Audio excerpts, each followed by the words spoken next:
a world of the Me Too movement, how did a king of R&B get away with mistreating and abusing women? This is Surviving R. Kelly. Stay tuned. You're tuned in to AfterBuzz TV, the ESPN of TV talk. Now, let the buzz begin. Q. R. Kelly. Oh my God. Oh, goodness. I will never hear this the same way. Hey, AfterBuzz fans. Welcome to Surviving R. Kelly. I mean, wow. It's a lot. This is going to be heavy. It's going to be a lot. It's going to be a journey. Yes. And the king of R&B, who once thought he could fly, may be sinking. So before we get into it, just as a refresher, I'm Elayna, one of your hosts for tonight. You can follow me on all social platforms at hey_it's_lay. And I am Keith Andre. You can follow me at Keith_Andre. So what are we getting into tonight? A lot. So much. This song, for one, was played at graduations. Yes. In church. Yes. Probably for baby showers. Everywhere. Like every single height of anything. And now you have this heaviness that has always been with his career following this song. Yeah. And I will say that with that song, like my biggest memory, my little brother was maybe like 7 or 8 years old, and he would listen to it and just like cry. And it was like, oh my God, like you're so like into I Believe I Can Fly. And now it's just like, who knew? So, I mean, okay, so what is our show going to get into tonight? We're going to go into how predators have a background. Right. We're going to go into why women stay, why they feel it's okay, kind these of how women in particular, especially these women, how they kind of dismiss it and, you know, maybe think that it's the norm. Right. And then almost like how he got away with it. He been getting away with it for a long time. We're in 2019, and here we have what some consider a legend, free. Yes. Gone through a trial back in the day for a situation. Right. Found not guilty. Is still making music. Is still touring. Has a plethora of women who have come forward about his mistreatment, yes, his abuse, and yet he's still out there. So many people don't want to believe it. Woo, Chile. Like, guys, when I tell you, this is just... There's, like, no way to take the edge off of it. You know, like... Okay, so predators have a background. Let's get into what I do love about the premiere of Surviving R. Kelly. I think it was done in really good taste. Yes. I think it was done very well, and I say that because the docu-series didn't just start with us immediately attacking R. Kelly. It didn't start with these women coming forward with their stories. It started with the background of who he is and who he was. So we got the opportunity to kind of pull from his experiences, how he grew up, which I feel most people can relate to if they grew up in the inner city or if they grew up in a Black community, really. 100%. So what was your takeaway, really, from his childhood, his upbringing? Oh, yeah. So like you said, I think it was definitely done tastefully and like presented in true like docu-series, documentary form. I really appreciated hearing a lot from his brother. He pretty much, you know, was one of the major narrators and really letting us into his childhood. But there was so much that I didn't know about R. Kelly. I didn't know the whole thing about being molested. I didn't know how timid or shy he was growing up and being afraid to go outside. I mean, we knew about the not being able to read or write, but it's just all of those layers that make you see a person as human in spite of, which is good. Because I feel like from my background, like in acting, you always have to like figure out who the character is. You can't really judge it. Now, there is a point where you have to make a decision on what life you want to live or what type of person you want to be, but it is good to get that piece of the story as well. I think it's interesting that both of his brothers were involved in the docuseries, and their role, like, because they're family, I feel like they are more credible. Yes. Getting into his spouse and etc. later in the show, but I think the fact that you have family members a part of this documentary, a part of this docu-series, speaking up about your character and about certain personality traits that you may or may not possess, that's a big deal. Oh, for sure. And experiences, because his brother said that he shared some of those experiences. I mean, the bit about him coming to R. Kelly and telling him how he was molested and not being believed. So there's so much or so many shared experience that you have with siblings that do allow that credibility, and then to still see how honest he was about the situation when we did get down to the marriage and how he was interacting with women or keeping everything separate. Like, it's almost as if, hey, it's time to wake up and finally believe what people are saying. I kind of want to get into that a bit, though, about the fact that R. Kelly as a child was timid, was shy, and he had an interview where he came out and said he was molested by a family member between 7 and 13. Right. The most interesting part about that is I feel like as a community, if we already automatically believe that R. Kelly is a predator or he is an abuser, then hearing the interview about him being raped, we might not want to believe him immediately. Believe him to be a predator, or believe that he was molested? Believe that he was molested. Okay. So if we view him as his predator, you're the bad guy, you're evil, you're disgusting. When you come out and do an interview and tell the whole world that you have been molested, it's less likely that the community will believe you. Not victim blaming or anything like that. It's almost like, but you're the bad guy. Right. Which is interesting because it's almost as if that's the very reason we should believe you, because it is learned behavior. I mean, he said even in that interview, there are things that you're taught that stick with you. And so I was really impacted by that too, even for him to be that honest, and as honest, I guess, in a way he's been over the course of his career about sexual misconduct. But like I said, I think at a certain point, no matter what you've experienced, you have to decide, like, do I go this way or do I go with the devil's head? Right. And no doubt you know right or wrong. Right. But being that he was able to say that he was molested between 7 and 13 early on in his career, because that was years ago and he admitted to that. Yeah. And then to hear his little brother, Carrie, also say, when I hear that, I believe him because that happened to me. So it was something in their home. It was something that started at home as a child. Right.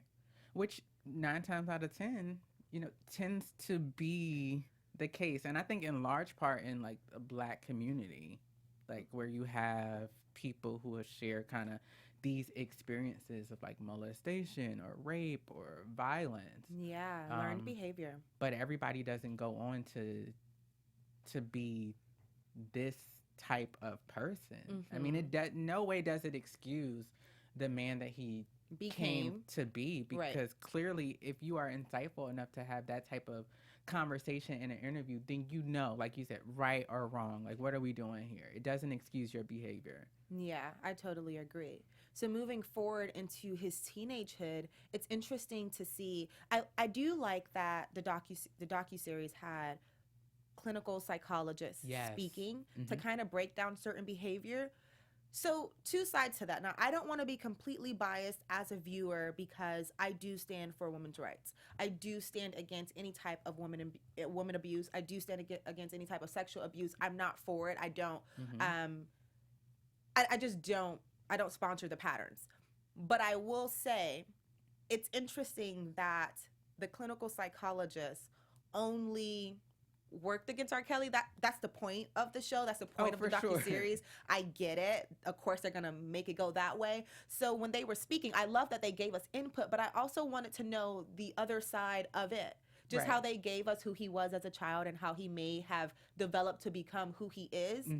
I want that kind of unbiasedness. Yeah, I think that's fair. They didn't really present that side of the psychology. Right. And that psychology is necessary. I mean, I definitely think it adds credibility and weight to it. So like you said, it was good to see the breakdown of it. But, I mean, the point of the docuseries is to present him in this light, but they could have done it more unbiased and we still walk away just as impacted. As angry, as hurt, as disgusted, as over it, as like, what can we do? Ooh, Chile. Ooh, Chile. What can we really do? I mean, what can be done? I will say, I mean, when we got to learn of his like formative or teenage years and to see him have that type of switch. Now, they were very honest in sharing like so many people felt he was a genius or just so in sync musically and knew like that was the thing, that was the biggest piece of his personality that was compelling. But he went from being mild-mannered and timid to discovering music and then becoming aggressive and confident and talented and this genius. So I don't know. I also wonder, because we got to hear so many other voices, but there wasn't anyone like, hey, you kind of shouldn't be doing this. There really wasn't that presence. I mean, don't think. We heard from his music teacher. Yes. And she was very honest about saying, you know, you don't need to be fooling with young girls. You don't need to be talking like Facts. that. You're being aggressive. That's not like, it's not okay. And it's basically just trash. It's inappropriate. Like, stop. It's inappropriate. Yes. Cut it out. Fair. So we heard from her saying that, but we don't know who else his community, before he got the fame, because the fame and him going onto the competition and winning the show with MGM is kind of what caused the switch from passive to aggressive. Yes. So they say in the documentary, but we don't really know who he was around. We don't know what his crowd was. We know that he had an experience of his own. Yes. Between 7 and 13. But then there are years between 13 and high school. So that was middle school. That's true. Before you get into high school, because he dropped out senior year. Yes. So he had all these years to become this man that he essentially was. Yeah. And I think too, I mean, we do have that missing piece of the puzzle with those years, but going on into like the launch of his career, people always tell us now, like, you know, you got to have somebody around you that's going to keep you down to earth, and somebody around you that's got to be honest, or all these things. And he just had so many people that fell into his pattern or into the game that he played. Yeah. So we're going to move on into the women. But before that, I think it's I want us to kind of tread with a mindset that he did have brothers. Like, he did have a mom who was a choir singer. He had some type of influence around.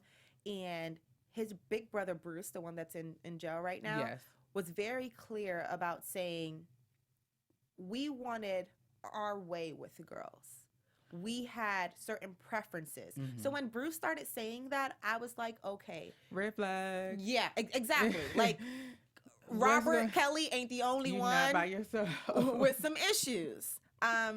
So that learned behavior, they kind of grew up together. The only one who kind of felt a little sincere and genuine was Carrie, and we hadn't heard much from him outside the childhood. So it's interesting that Bruce still spoke out throughout R. Kelly's life, but Carrie was only there for the beginning. Yeah, and I think it'll be interesting to see what else to kind of come. Yeah. So R. Kelly drops out of high school. Child, and that was it. Signed with Jive Records. Well, no, that don't make no sense. First of all, First of all, who drops out of high school just to go back and hang at the high school? Like, you about to be famous. Don't you want to get with some famous chicks?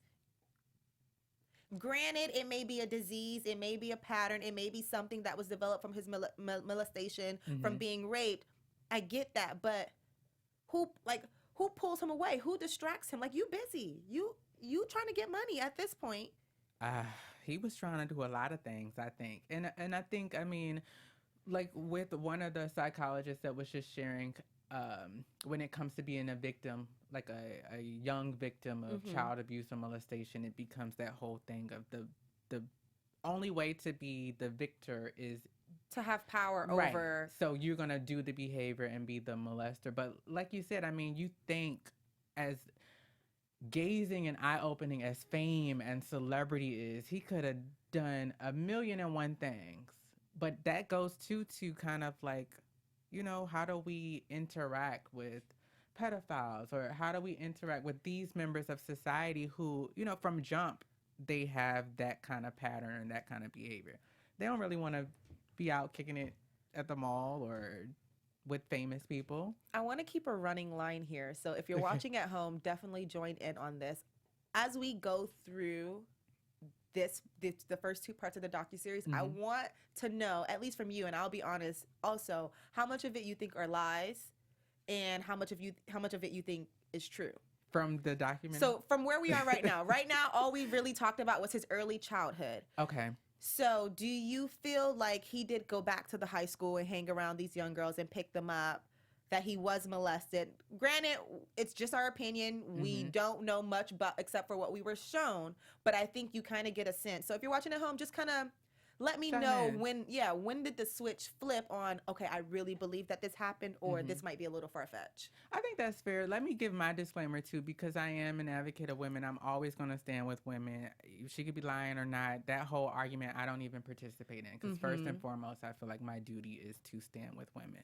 Now, having said that, there were moments watching where I was like, I don't know about this. I mean, we'll get to the second part with like songs and stuff where it was like, it's a little hard to still, and all of this is a little hard to digest, honestly, because his music is the soundtrack to so many people's lives. I do, though, believe that he was riding around the high school picking people up only because he grew up mild-mannered and alone. He dropped out senior year.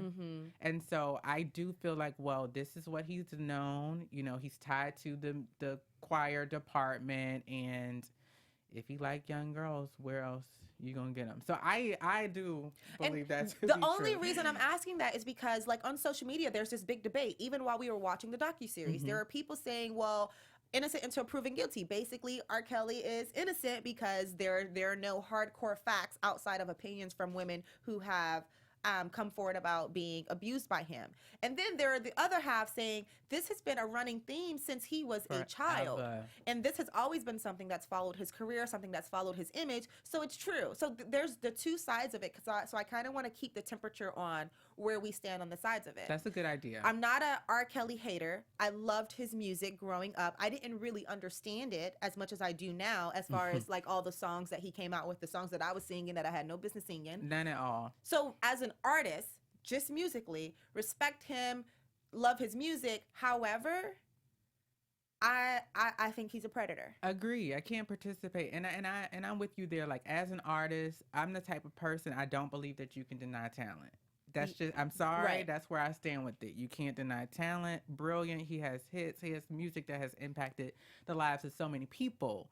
Yes, and I'm not, I do think that he is a predator. I do think at a certain point we have to, like, be honest with ourselves and what we believe and how we're going to move in the world. I will never, like, download. I don't have a bunch of R. Kelly on my playlist. I used to love him. I mean, like, I Believe I Could Fly. I mean, he's worked with so many people. He done gospel. The so remix to Ignition. Like, I used to love him.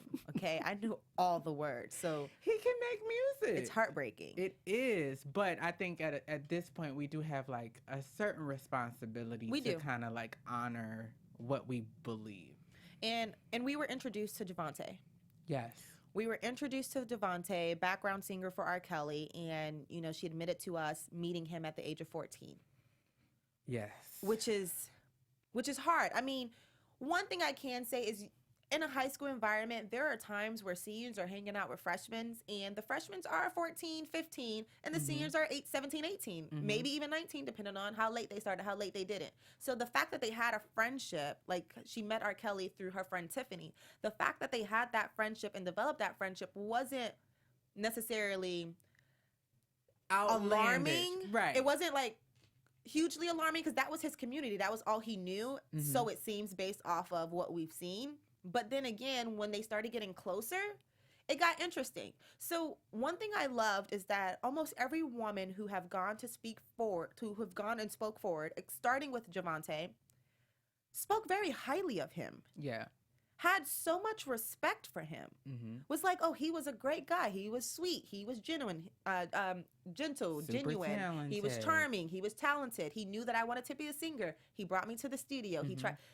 So it's interesting to me that these women who have either witnessed abuse, so from Javante, we only know her as a standby or a foreseer, so she didn't admit to anything happening to her necessarily, but she's seen some things. She's been around some things. And then the other women have experienced these things firsthand, but they still spoke so highly of him. Right.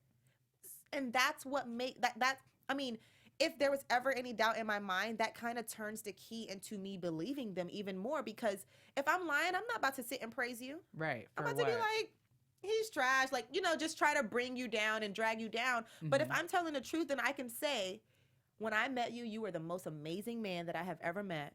And then it flipped. At some point. That's just where the truth comes in. But child, Javante had some tea for us. I mean, she had a lot to say. I really like her. She's a beautiful woman. At first, I was like, why they switch up the hair? I like the braids. And then they gave it a ponytail. You know, I'm trying to keep track of who's who. But she had a lot to say. Now, do you believe everything that she said? Or did any of what she said to give you pause? I believe her to a certain extent. Again, because of who I am, I don't just take things and run with it. Mm-hmm. Especially being entertainment, you kind of know how show business works. You know how editing works. You know how you try to make a story. And not saying that these women are making a story, but if I'm going to do this documentary, if I'm producing it, then I need to sell it. I need to sell it at every point. So from her story, I believed about 90% of it. Fair. I believed she seemed very genuine. She was very honest. She was very open. Mm-hmm. I just don't know. I can't say, yeah, she was telling the truth or she was lying when she was recalling instances about what she saw while she was in the tour bus or, right. you know, what he did when he was in the studio. I wasn't there. Exactly. And I'm not trying to use her words against her or victim shame in any way. I just personally don't know. Yeah, and I agree. I don't know either. Like you said, we weren't there. And even if you were there, she was there. But I mean, think about the way that the human mind even works and memory and recalling stuff. I'm not discrediting her at all. Like you said, I do believe a large part of what she said, but still to try to remain unbiased and take, you know, just experience the weight of this whole surviving R. Kelly piece. Let me say, though, the tears... Now, as viewers, we can kind of sense when something's being acted out, mm-hmm. when something's being forced, or when it's really coming from the heart. I felt that every tear she cried had purpose, had meaning, had hurt, like pain. I felt that. 100%. I felt that with her. So though I'm saying I only believe her, like 90% of it, because I can't recall the instances, mm-hmm. I still believe she has witnessed some things. Oh, of course. She has seen a lot of things go down. I mean, how could she not? And I think some of the things I question are like with the insight of Aaliyah. So I do want to know if you believe, well, we can wait till news and gossip to get there. But I mean, she was just saying things that naturally, if it was regular people talking, I would be like, oh, you sound like a hater. When you're like, oh, she didn't have no swag and we had to do this. And so it's like, okay. So Aaliyah came up. So Aaliyah's in the picture at this point. Yes. Yeah. And according to Javante, they were very close. Right.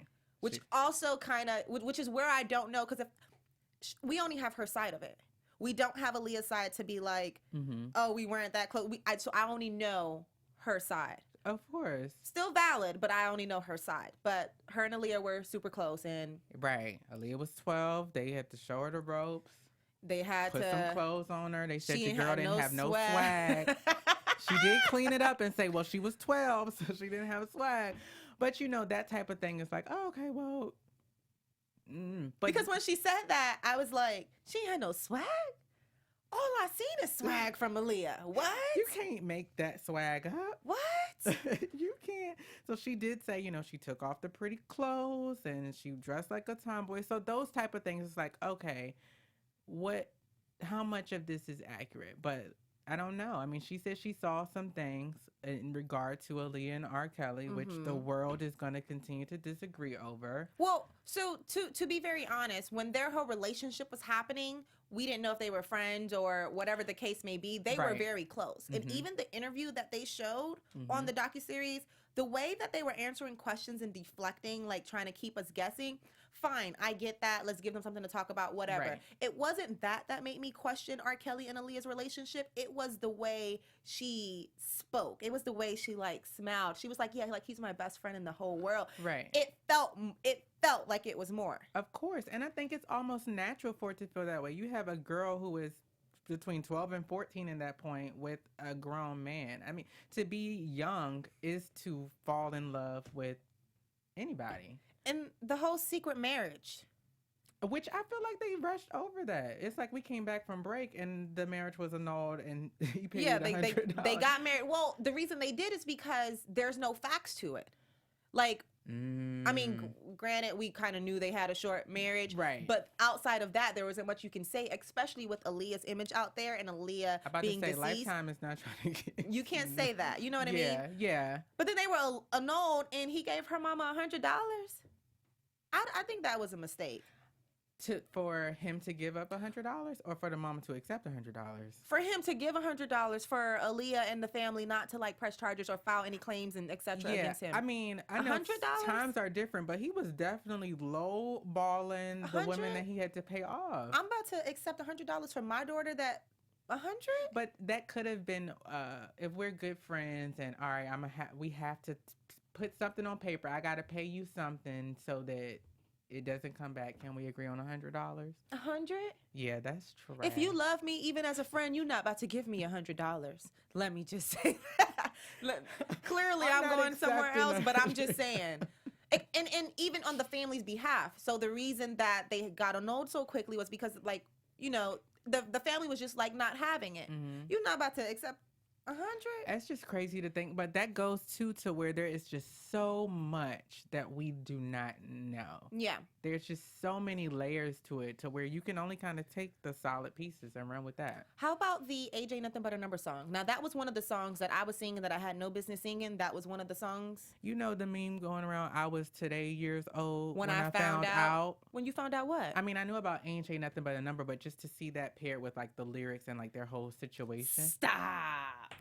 Ooh, it was the talk of town when I was like, I knew it was the toddler. Talk, but I don't know why I just didn't really grasp like how, like, no, he wrote this song because this is what he was trying to do. I mean, he was such a, when they talk about him being a musical genius, he was so smart in the fact that, one, she is young. So the fact that she's singing songs like this and she has this mature vibe and she developed this swag, yeah, I'm telling you that as an artist, Age Ain't Nothing But a Number. Right. So it could go for just her. But for sure, relationship-wise, this younger girl's asking for this older guy. I remember being in my kitchen when I was younger, singing this song in a deep freezer because I was playing it from the radio. Come on, deep freezer. the radio was on top of the deep freezer. And I remember saying, I remember feeling some type of way, like, because I was singing to the top of my lungs. And then a part of me was like, well, no. What are you talking about? Age kind of matters. Yes. And then it was interesting for them to bring up in the docuseries that age being nothing but a number is kind of something that's really big in the Black community. That a lot of guys, if they see a fine woman and he's younger, he'd be like, man, what's up? Like, age ain't nothing but a number. Yeah. Or vice versa. Right. That and that they brought up the way that it impacts the music industry. Yeah. You know, they had so many names that has dealt with younger women. It was just... But I didn't know, too, just the way that all of his songs, like, allegedly tied to like these crazy, like, grotesque situations. Just ridiculous. And we're introduced to Lizette, who he met at Aventura. Now, I'm from Miami, so I used to be at Aventura a lot. Oh, my God. I ain't never see R. Kelly. Just saying. I wouldn't have said hi, but I'm just saying.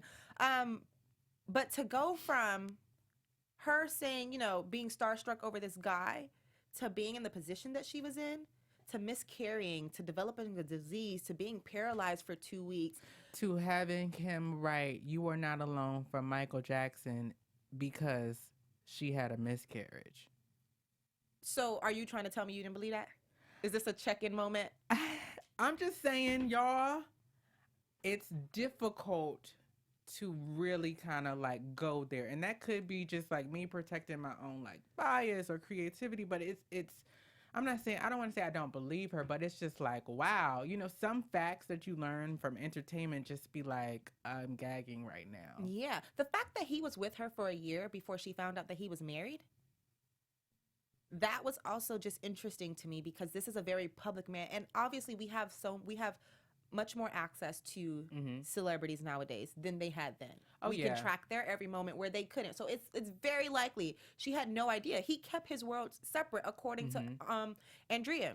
And I also thought, or one thing I also thought was really interesting is that, so when we got to Lizette, we did see a difference in age because she was 17 years old. This is the first time we're introduced to somebody that's older. Right. And so to see somebody of that age kind of have fall into this place of like unknown.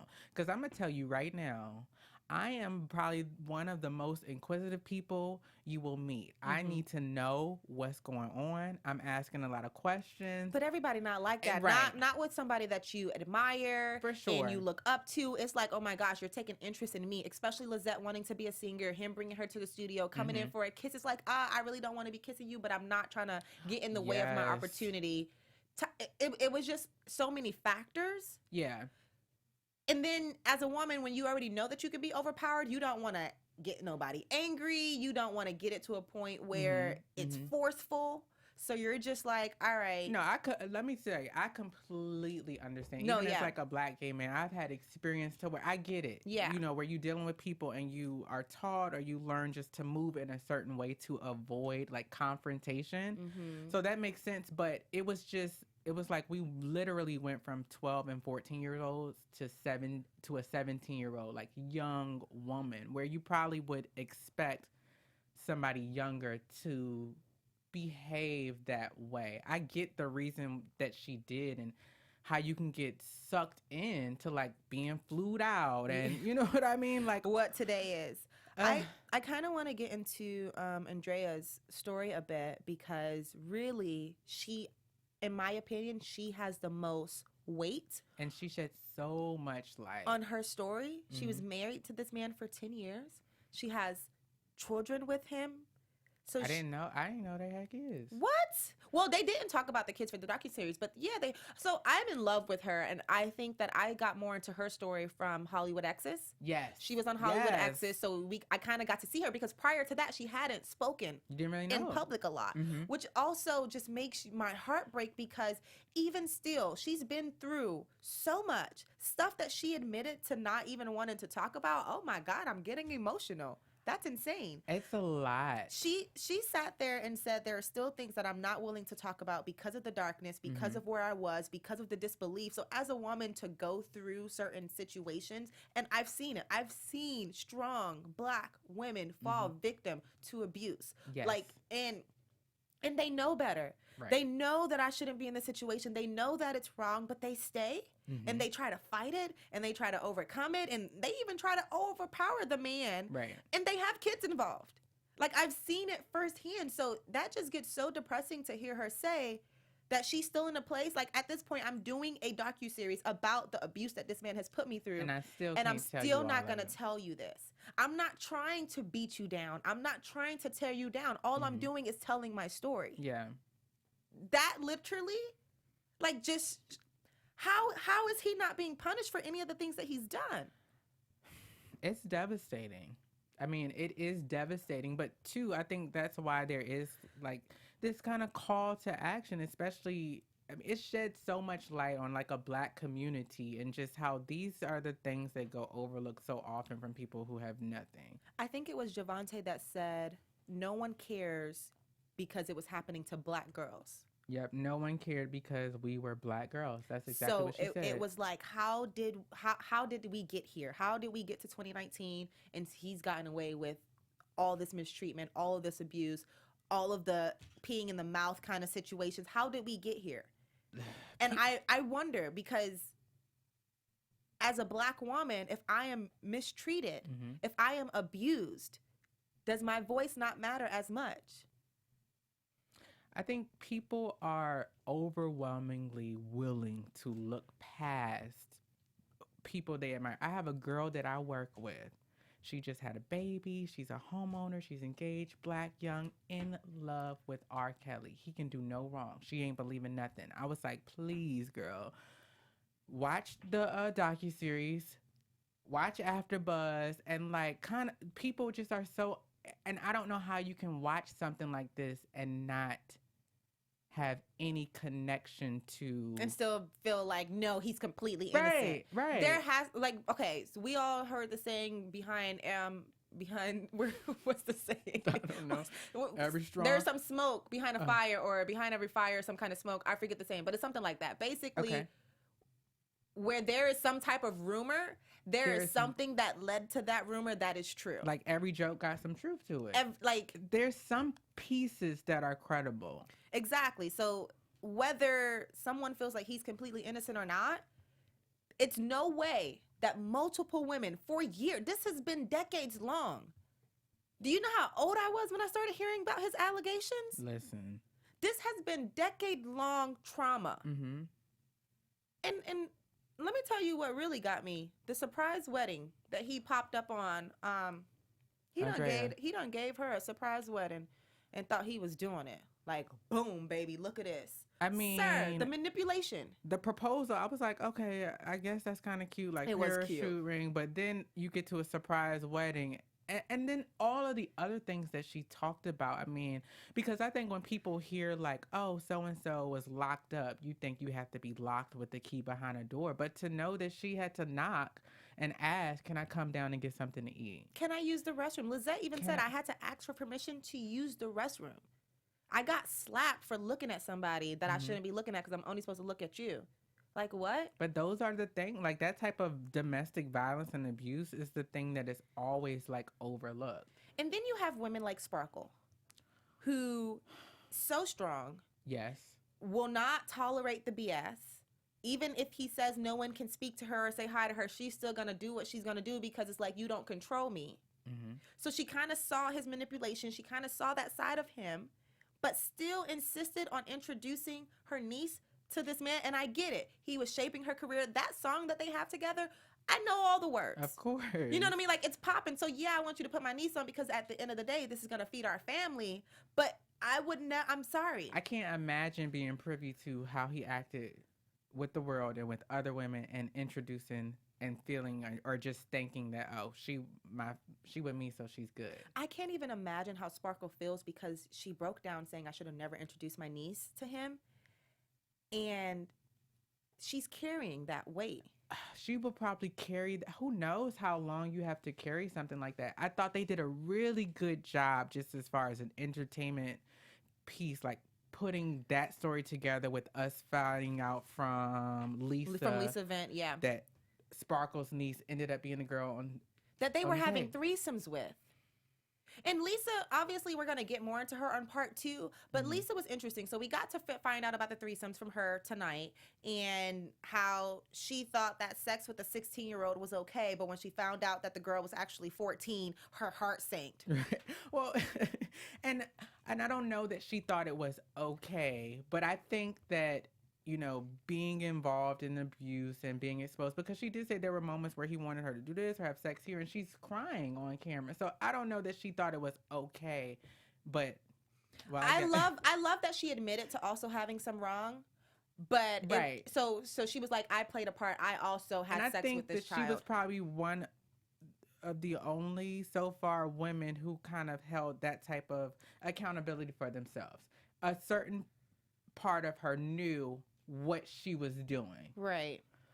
So, goodness gracious, we're running out of time. Let's get into some news and gossip about the docu-series before we have to wrap this up. Ooh, Chile.